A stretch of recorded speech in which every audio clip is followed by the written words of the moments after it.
नमस्कार दोस्तों, कॉपी करना क्या होता है वो कोई जरा पाकिस्तान से सीखे। भारत ने किसी प्रकार की मिसाइल बनाई, पाकिस्तान भी कोशिश करेगा, मिसाइल बनाएगा। भारत ने नया फाइटर जेट बनाया, पाकिस्तान ने भी कॉपी करी, चाहे उसमें पूरी तरीके से मदद चाइना ने करी हो। और इन भाई साहब ने केवल उस फाइटर जेट के ऊपर पेंटिंग करने का काम किया हो, चांद सितारे बनाए हो, पर फिर भी पाकिस्तान ने बनाया तो है।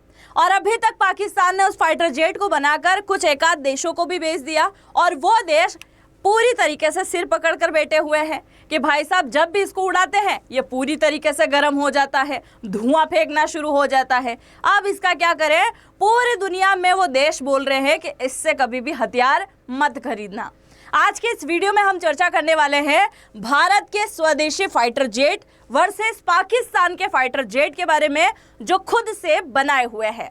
और इन दोनों का कंपैरिजन जानने के बाद आप अपना ओपिनियन जरूर से लिखिएगा। शुरुआत करते हैं आज के इस वीडियो की। मेरा नाम है अंजलि और मैं आप सभी का स्वागत करती हूं अंजलि जोशी के YouTube प्लेटफॉर्म पर। सबसे पहले हम भारत के बारे में चर्चा करेंगे कि भारत का कौन सा हथियार है और कैसे कैसे यह वर्क करने वाला है। सबसे पहले आप जरा यहाँ पर देखें, ये जो आपको दिखाई दे रहा है ये किसी और देश का फाइटर जेट नहीं है, बल्कि भारत का सुपरसोनिक फाइटर जेट है और इसका नाम है तेजस। बहुत ही खतरनाक फाइटर जेट है ये, और इसे बनाने में तकरीबन पूरे के पूरे 30 साल लगे। अब सवाल ये आता है कि 30 साल कैसे लग गए, क्योंकि भारत ने इससे पहले कभी कोई फाइटर जेट नहीं बनाया था। जब फाइटर जेट बनाने के लिए कल पुर्जों की जरूरत पड़ी या फिर किसी और देश से मंगवाने की कोशिश करी, तो एक के बाद कई सारे देशों ने लगातार प्रतिबंध लगाने की कोशिश करी। जैसे अगर विंग मंगाने की कोशिश करी या फिर किसी प्रकार के कोटिंग की जरूरत पड़ी, तो उसके लिए कई सारे देशों ने प्रतिबंध लगाया, और इसी वजह से इसे बनाने में पूरे के पूरे 30 साल लग गए। अच्छा, इसके ऊपर लागत कितनी आई है? तो 700 करोड़ की लागत में ये पूरा विमान बनकर रेडी हुआ है। अब आप इस विमान के बारे में जानो, उससे पहले हम ये जान लेते हैं कि इस विमान के अंदर बैठने वाले जो पायलट हैं उनके लिए किस प्रकार की सुरक्षा का ध्यान इसके अंदर रखा गया है। अब आपको ये दिखाई दे रहा होगा, ये यहाँ पर पायलट साहब बैठे हुए हैं। पायलट के पास में जो सामने की तरफ एक स्क्रीन लगी होती है, इसे कहा जाता है कॉकपिट। और कॉकपिट इतना खतरनाक तरीके से बनाया गया है कि पूरे दुनिया की मैपिंग उसके अंदर चलती है, पूरी दुनिया का नक्शा उसके अंदर चलता है। इसके अलावा इसके अंदर दुश्मन की किस प्रकार से एक्टिविटी चल रही है, यानी ये किसी प्रकार के फाइटर जेट को लेकर चल रहा है और पीछे से अगर किसी फाइटर जेट ने हमला करने के लिए इसके पीछे लग गया है, तो ये पूरी की पूरी चीजें कहाँ पर दिखाई देने वाली है? इसकी स्क्रीन पर दिखाई देने वाली है। अगर पीछे से किसी ने मिसाइल छोड़ दी तो वो सारी मिसाइल के बारे में भी खबर कहाँ पर देगा? यहीं पर इसको देने वाला है। इसके अलावा दुश्मन की तरफ से किस प्रकार का हथियार भेजा जा रहा है, वो सब कुछ कहाँ दिखाई देने वाला है? पायलट के जस्ट सामने जो कॉकपिट है, ये जो स्क्रीन है, कंप्यूटर स्क्रीन, इसके ऊपर दिखाई देने वाला है। पहला। दूसरा, पायलट ने जिस प्रकार का हेलमेट पहन रखा है ना, इस हेलमेट के ऊपर भी पूरी स्क्रीन चलने वाली है। और इसके अंदर सबसे बड़ी बात यह है फ्लाई बाय वायर की। अब ये क्या है? पायलट ने उसको पहन रखा है, कॉकपिट के अंदर बैठा हुआ है, और उड़ाते उड़ाते अगर अचानक से संतुलन बिगड़ जाए तो ये पूरी तरीके से अलर्ट करने की कोशिश करता है, लगातार चेतावनी देता है, और उस असंतुलित हुए फाइटर जेट को एकदम संतुलन में लाने की कोशिश करता है, थोड़ा सा वो उसको धीमा कर देता है। तो आप समझ सकते हैं कि पायलट की सुरक्षा का किस प्रकार से ध्यान रखा गया है। और अगर फिर भी ऐसा ना हो पाए, संतुलन बिगड़ जाए, तो ये ऊपर से हटेगा, और ऊपर से क्या निकलने वाला है? ये पायलट निकलेगा और पैराशूट से सीधा लैंडिंग कर लेगा, चाहे वो आगे जाकर क्रैश हो जाए। तो पायलट के लिए कई प्रकार की यहाँ पर क्या करी गई है? सुरक्षा का इंतजाम किया हुआ है। अब हम जानते हैं कि ये कितनी स्पीड से उड़ान भरता है। अगर हम इसकी स्पीड की बात करें तो 1.6 मैक की स्पीड से उड़ता है, यानी अगर इसको 1 घंटे के लिए उड़ाया जाए तो 1 घंटे में 2200 किलोमीटर का इलाका ये क्रॉस कर सकता है। और लगातार अगर इसको उड़ान भरना है, यानी इसका लक्ष्य है कि भाई साहब आपको उस लक्ष्य तक जाना है, तो तकरीबन 3000 किलोमीटर के लक्ष्य तक ये जा सकता है। यानी 3000 किलोमीटर की इसकी रेंज है। सवाल ये आता है क्या 3000 किलोमीटर उड़ने के बाद ये रुक जाएगा? ऐसा नहीं है। इसमें एक बार ईंधन भरने के बाद ये 3000 किलोमीटर उड़ सकता है और उड़ते उड़ते अगर इसके अंदर रिफिलिंग कर दी जाए, फिर से हवा के अंदर ही इसके अंदर ईंधन भर दिया जाए, तो आगे 3000 किलोमीटर और ये उड़ान भर सकता है। यानी बिना रुके कई दिनों तक लगातार ये आसमान के अंदर उड़ान भरने की शक्ति रखता है। सवाल यह आता है क्या दुनिया के किसी भी देश के रडार सिस्टम में इसको पकड़ा जा सकता है? तो बिल्कुल भी नहीं, क्योंकि इसके ऊपर जिस प्रकार की कोटिंग कर रखी है वो कोटिंग ऐसी है कि रडार की जो तरंगें आती हैं उन तरंगों को ये सोख लेता है और वो तरंगें वापस जाती नहीं है, जिसकी वजह से रडार सिस्टम के अंदर ये पकड़ में नहीं आता है। एक तो इसकी स्पीड बहुत ज़्यादा है और दूसरा ये रडार में पकड़ में नहीं आता है। ऊंचाई की बात करें तो कम ऊंचाई से लेकर 50,000 फीट की ऊंचाई तक ये क्या कर सकता है? उड़ान भर सकता है। तो आप समझ चुके होंगे कि ये कितना ज़्यादा खतरनाक है। अब सवाल ये आता है कि अपने साथ में ये कितने प्रकार की मिसाइलें लेकर जा सकता है और कितने वजन वाली मिसाइलें लेकर जा सकता है? तो 13,500 केजी का वजन ये अपने साथ कैरी कर सकता है। अब हम यहाँ पर बात कर लेते हैं कि ये कौन कौन सी मिसाइलों को अपने साथ में लेकर जा सकता है। तो ये आपको दिखाई दे रहा है तेजस, और तेजस का थोड़ा सा उल्टा भाग आपको यहाँ पर दिखाई दे रहा होगा। ये लगी हुई है मिसाइलें 1, 2, 3, 4 और 2 मिसाइलें इसने अंदरूनी तरफ लगा रखी है, यानी अंदर की तरफ। तो 6 से 7 इसके अंदर क्या है? हार्ड पॉइंट लगे हुए हैं।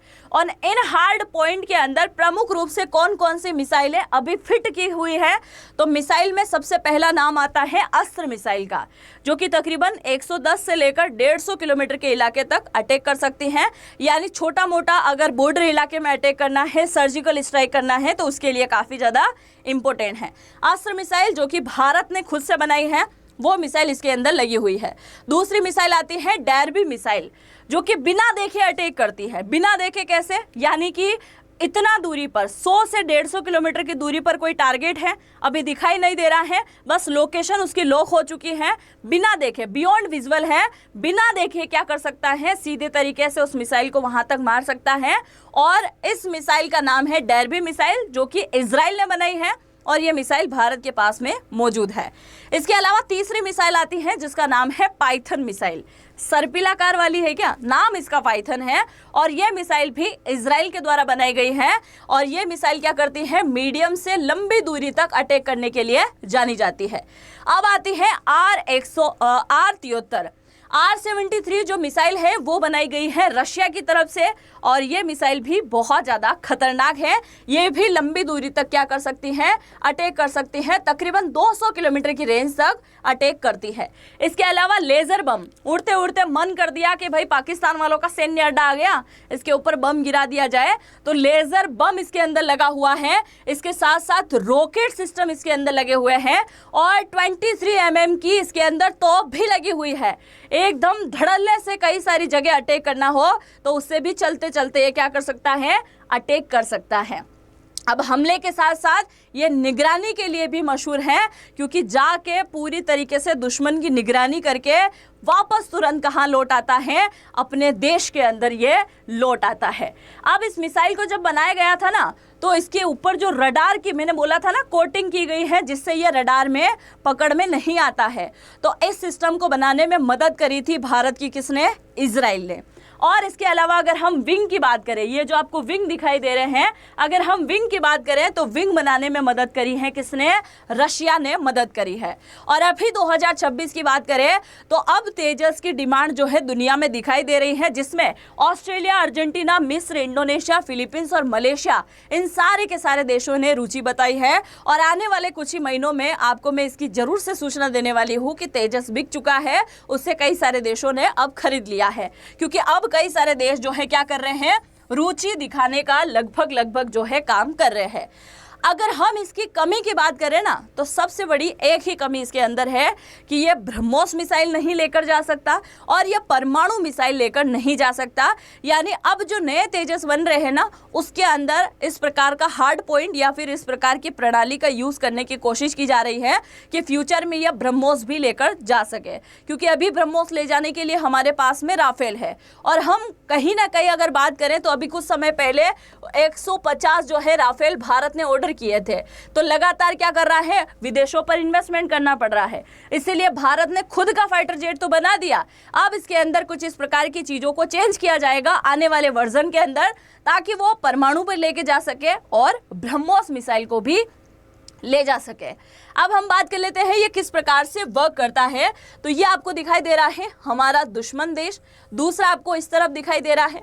तो 3000 किलोमीटर की रेंज तक जा सकता है, यानी पूरे पाकिस्तान में किसी भी इलाके में जाकर सर्जिकल स्ट्राइक करके आ सकता है, बम गिराकर ये आ सकता है, दुश्मन के ठिकानों को ये उड़ा सकता है। इसके अलावा निगरानी करके भी तुरंत लौट कर आ सकता है। ठीक इसी प्रकार की चीजें चाइना में 3000 किलोमीटर तक जा सकता है, यानी चाइना टोटल इधर लंबाई की बात करें तो 5500 किलोमीटर के आसपास है।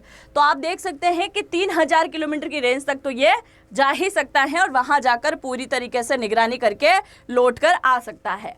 अब एक सबसे बड़ा सवाल ये आता है कि हमारे पास जो तेजस है उसको नाम किसने दिया था। यानी ये तेजस नाम देने का बहुत ही बड़ी दिलचस्प बात है, और ये नाम दिया गया है श्री अटल बिहारी वाजपेयी साहब की तरफ से। 2001 में पहली बार जो है इसने उड़ान भरी थी।